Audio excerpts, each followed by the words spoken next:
Hello, welcome back. Today I want to talk about the British Rapid Play Championships. Actually, traditionally it was always played in Leeds, and so I just had this Prague just in the background. But yeah, Leeds or kind of Yorkshire area.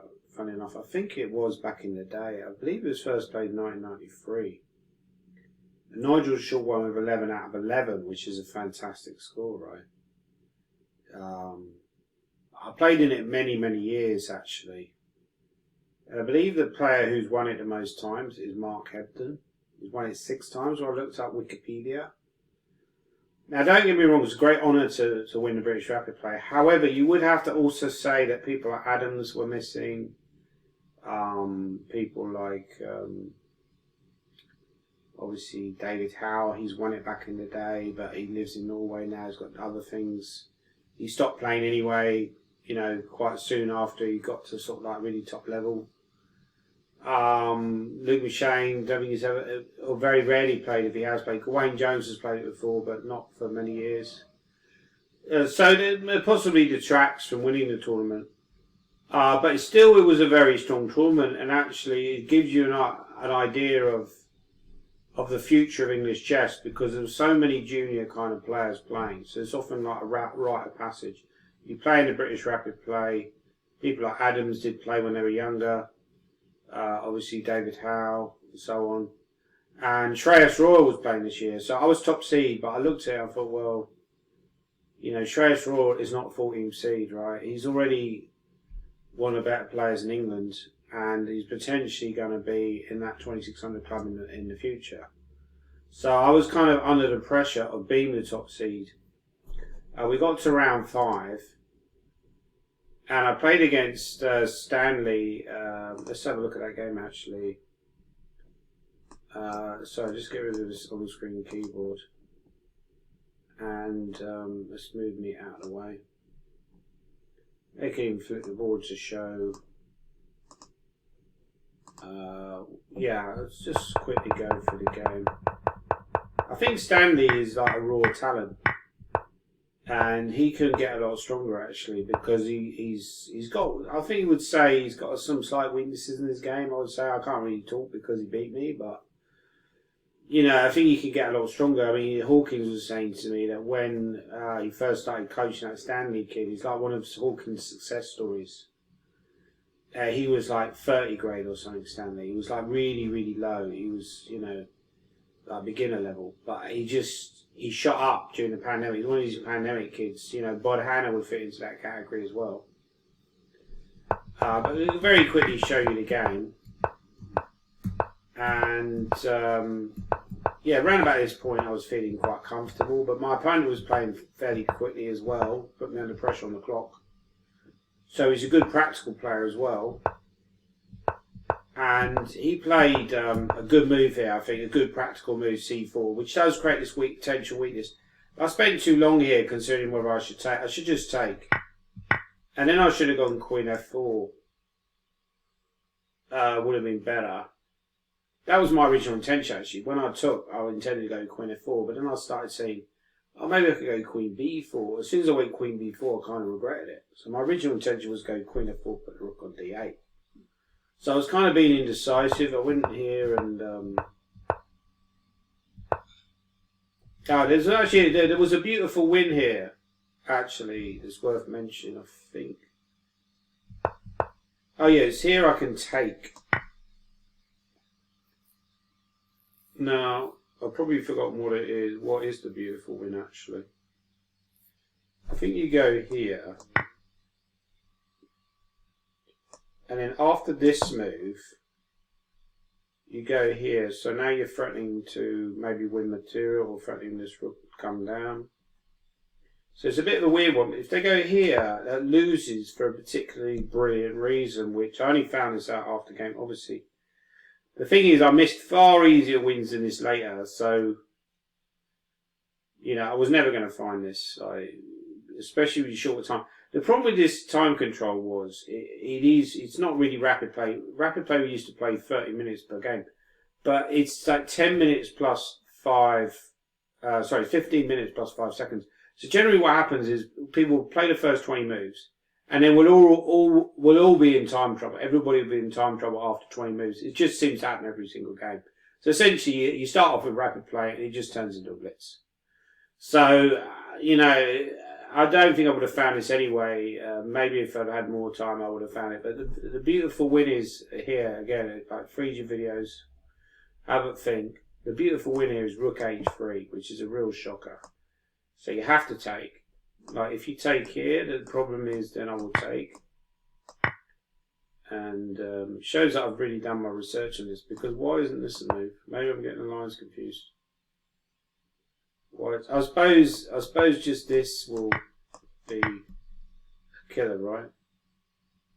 It's just winning, right? Because you just, yeah, your queen's too active. But yeah, I think, well, the main point is when you take here, go rook e2. And then, yeah. Yeah, and actually I should also point out that after rook b1, you have this move, queen d2. So, yeah, it's kind of, yeah, really taking advantage of the weak white king, which is slightly exposed. But I went there and I was expecting to go knight d2 actually, which I think was a better move. Because knight a3 wasn't the best. And I went rook d8, which practically wasn't a terrible move. I didn't see that knight g6 was so strong. And but even here I thought this is looking very good for me. I played knight d7. And he very quickly played queen g3 again. He's playing very quickly, which is good practical chess. And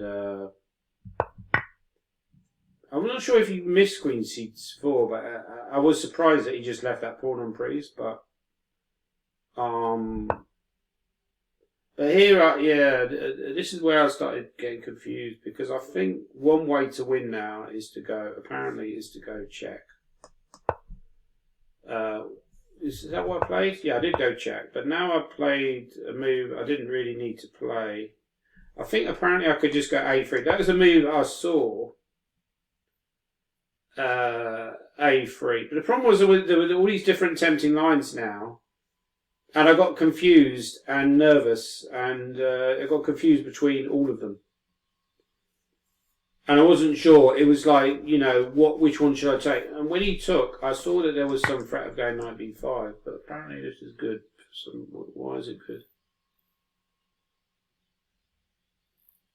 Maybe it's not knight f3. It can't be knight f3 here. Maybe you just take, right? I don't know. Anyway, apparently maybe that was another way to win, but yeah. So what I did, yeah, another way actually. What I regretted was not actually just playing this. I think he has to go here, because if he goes or c1 maybe, no, c1 drop with knight with check. If you go to a1, I take on d4, which is really bad for him. So he has to go here.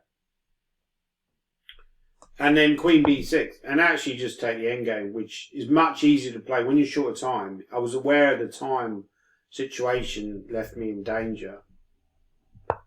So I played...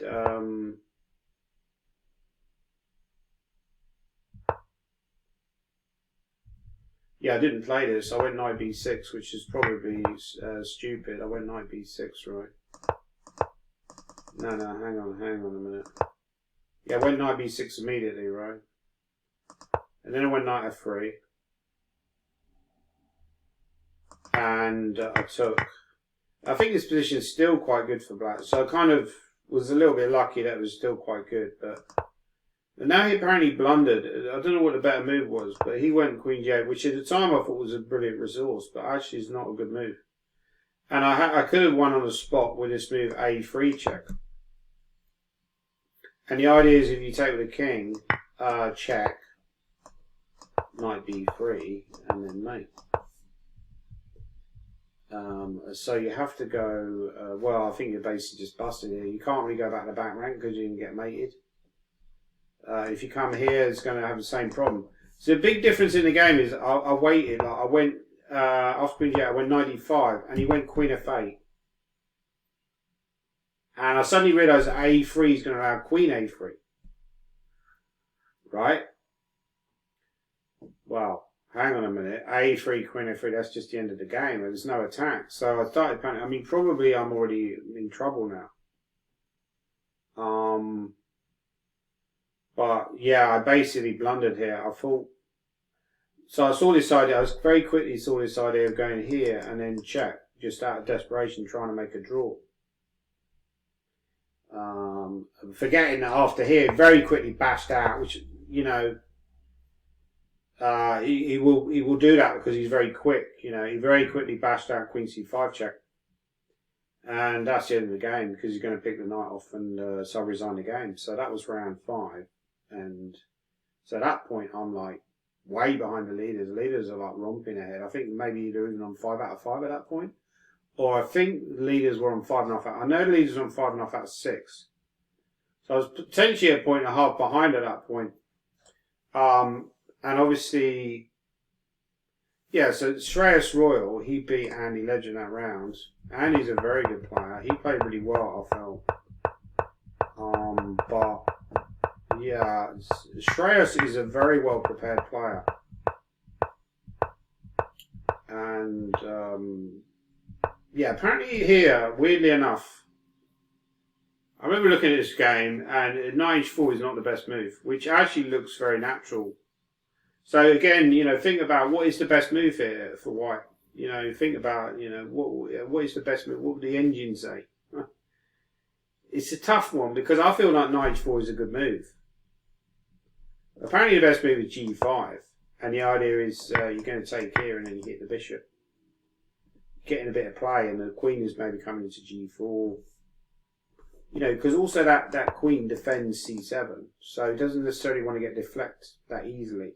So maybe a move like queen g4, maybe bishop f5 is also possible, but then you allow the queen into h5. So, yeah, it's very tough, you know, in rapid play to really understand these decisions. Even in a classical game, it'd be very difficult to understand the difference between knight h4 and g5, and you know, and Shreyas actually, yeah, because rook e5 there's like a d3 fork. So I think Shreyas will be British #1 in the future. Like he's so well prepared. He trains a lot. You know, he's going to have a period of dominance. And it felt like that in the tournament. It felt like he was dominating. But if we go forwards, what was the other interesting games that I had? Yeah, so I played against Trisha, who ended up tying for first, and Trisha's a really good player, actually. At that point, I didn't realise what an important game it was for the tournament standings. Right? No, this is the wrong game, yes. Sorry, this is round 7. I played against Trisha, so the game isn't even, oh no, just about on the top. Yeah, so we were like, I didn't realise, because I was kind of out at this point, I was on 4.5 out of 6. And again, maybe flip the board. I was on 4.5 out of 6, and I thought, you know, I'm like out of it really, but in a way that takes the pressure off. You know, I've been in that situation before. I didn't envy the leaders because I thought they're on board 1 and board 2 every single round for so many rounds, because the tournament's quite a long tournament, it's 11 rounds. The pressure just keeps building round after round. You're up there, you're up there, up there. You're playing board 1, board 2. For me, I'm coming from, you know, I'm like coming from, you know, sort of like in the middle of the tournament, trying to come through. It's different because there's a lot less pressure. So in a way, I had that as an advantage. So actually, I felt going into the Sunday, I did actually even state on Facebook, I quite like my chances. And that's how it turned out. But I played Trisha, who I think is a very good player. And again, the ratings are deceptive because he's 2070. Now, the reason why a lot of these juniors have lower ratings is because at rapid play, like Trisha's 2200 plus classical chess, he's a very strong player. He's just got 2 WGM norms. The reason her rating is so low is at rapid play is because she simply doesn't play much FIDE rapid play chess. And the same with someone like Shreyas. Jonah Willow doesn't play much FIDE rapid. Jonah Willow is much stronger than 2295, which is his FIDE rapid play rating. That's ridiculous. He's much stronger than that. He's 2500 easily. Trisha is at least 2200 strength, I would say. Like, was stronger than that in this tournament. He played like way over 2500 level. But the game was interesting because he played a kind of an offbeat line. And again, I keep moving around against d4 and yeah, I didn't realise it was an upfloat when I played her because she was on 5 out of 6. So she lost one game against Peter Robertson on Saturday, and she won all her other games. Like really, I mean, she won 9 games like in the whole tournament and lost 2. So incredible bounce back ability. Her brother plays as well. I've lost to her brother. Her brother's really good as well, Taron. I've lost him at least once. I think that was in the Foreign Seal. And yeah, I really didn't know what I was doing here, and I thought, you know, I've studied this many years ago, and I played it as white against Keta van Arekamir, funnily enough, in the British Championships. Many, I believe that might have been in Edinburgh, but it's so long ago I can't remember. You know, I'm like a dinosaur. But I went a5, and I was like, why am I going a5? It's a horrible move. I was really concerned she'd actually go bishop d5 here and just pin me. So that I wouldn't, my natural plan is to go e5. But I can't go e5 with a bishop on g5.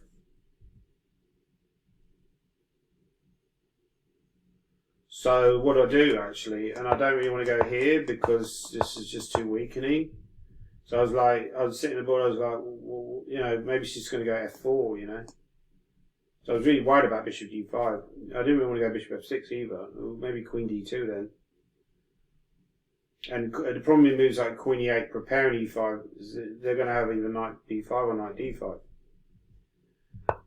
So she went a3 and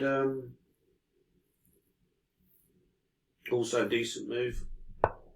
But now at least I get this e5 break in, and I was feeling reason. But then she started playing really good moves again, and then like rook b1 was a really like a star move, and a4 I figured out probably didn't work for some reason. I think she just goes. There's probably several reasons why a4 was bad, but I can't actually remember why a4 was a bad move. But I just felt that it wasn't great. Was it bishop a4? Maybe it's just bishop a4, right? Oh, but then bishop d4 is. But bishop d4, queen d4, rook a4, b3, right? Oh, then knight a3. And if queen a4, knight b1. Yeah, maybe it's possible, but it just feels ropey.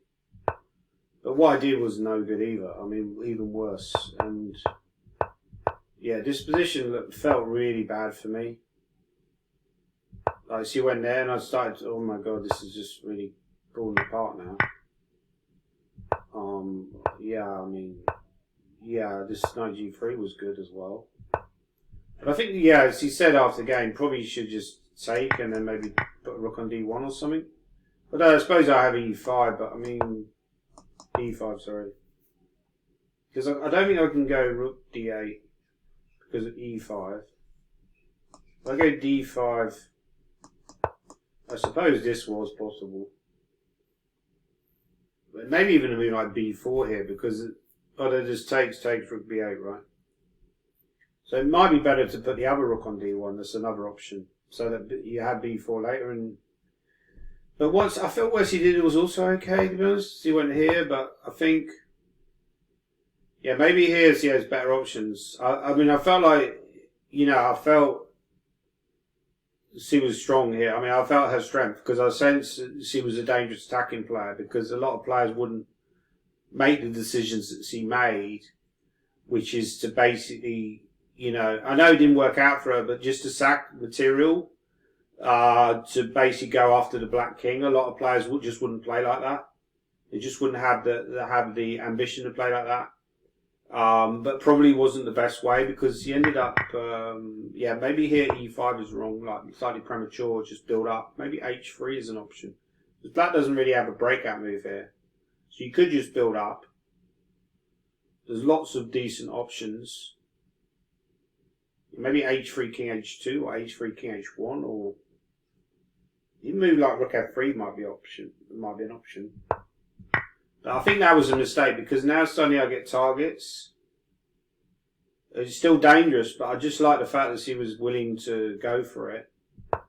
And that was actually definitely a mistake because now I just take the pawn, which is a good move because I was still very worried here. I still thought I'm going to get crushed because of this attack, potential attack.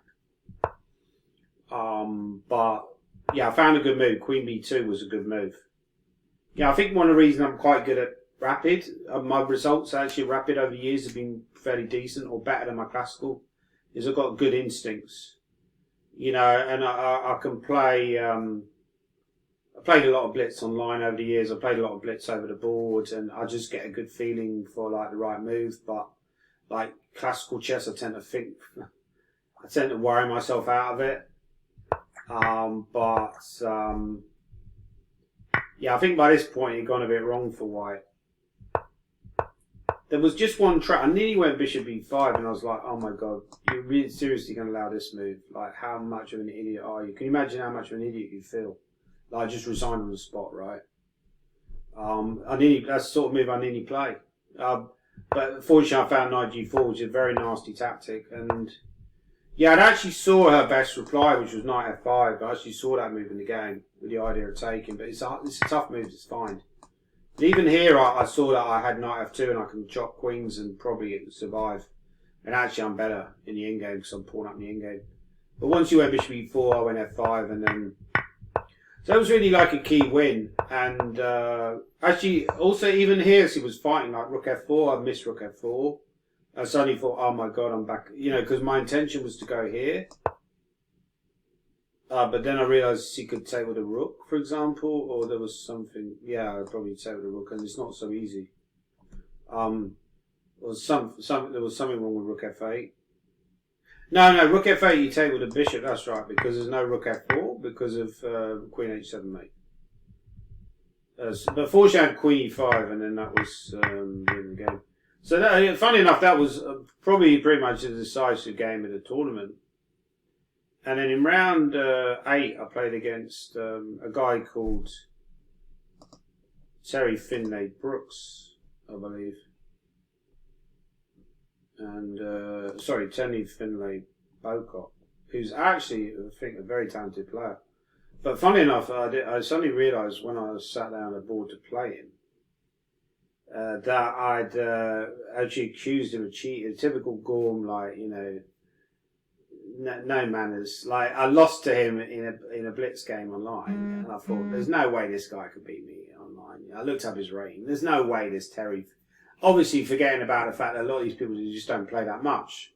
I got the sense over the board that he was properly a good player. Like, you could tell that he had good intuition. I think he probably a Simon Williams fan because he went for this bishop g5 Dutch.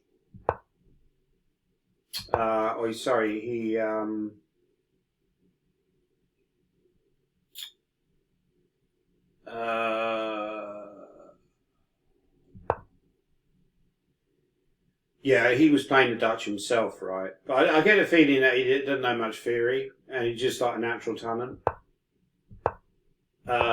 Because, yeah, c5, he played that fairly quickly, and it was a good move.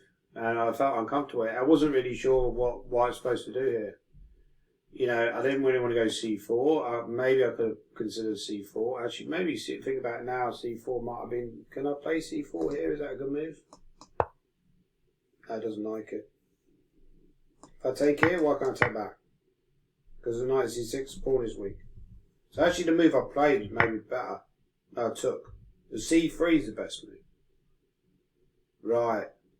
And then you tuck the bishop away and you fiddle around with your pieces and you... Yeah, so I actually made a mistake here. I went, took. With queen a5, which is a decent move.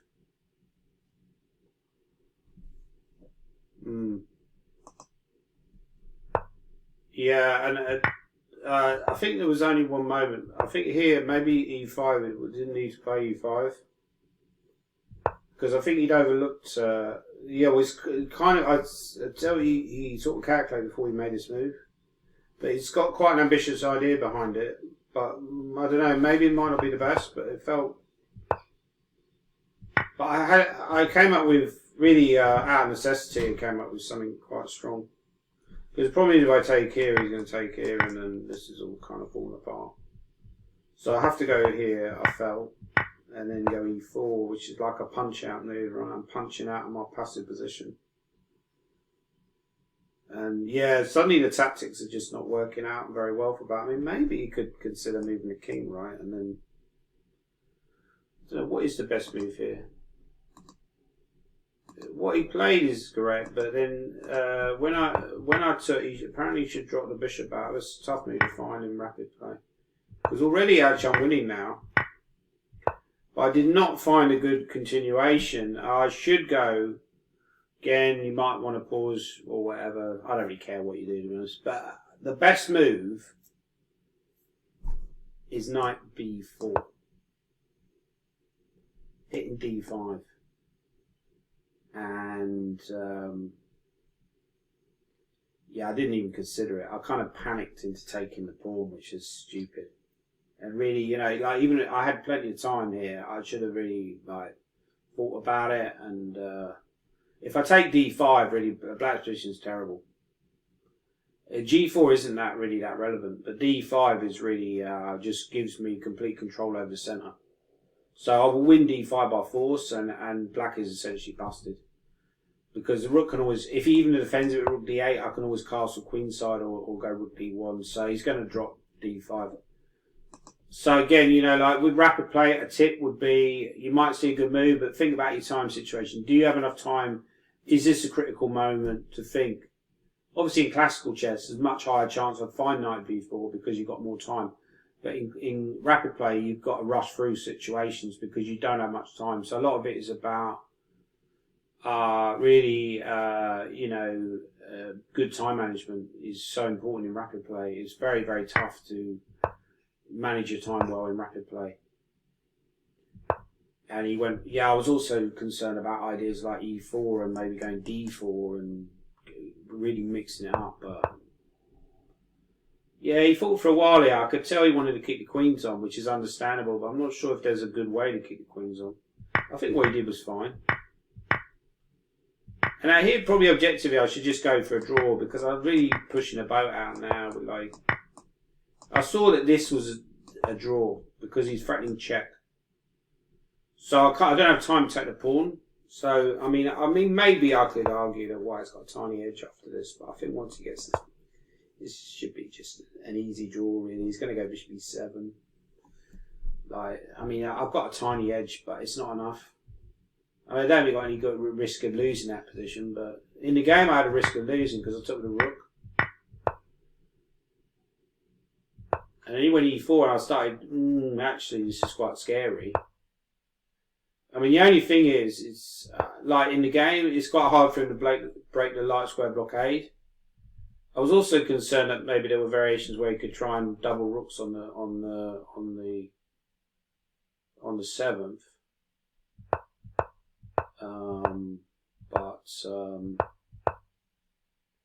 Yeah, I think once it took on b7, I was doing well.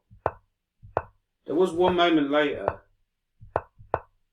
Like, it's a really tough battle, this game, and you know, it could have gone either way. I think I went a4. Now I felt confident I was going to win because also I was up on the clock. I went rook f5.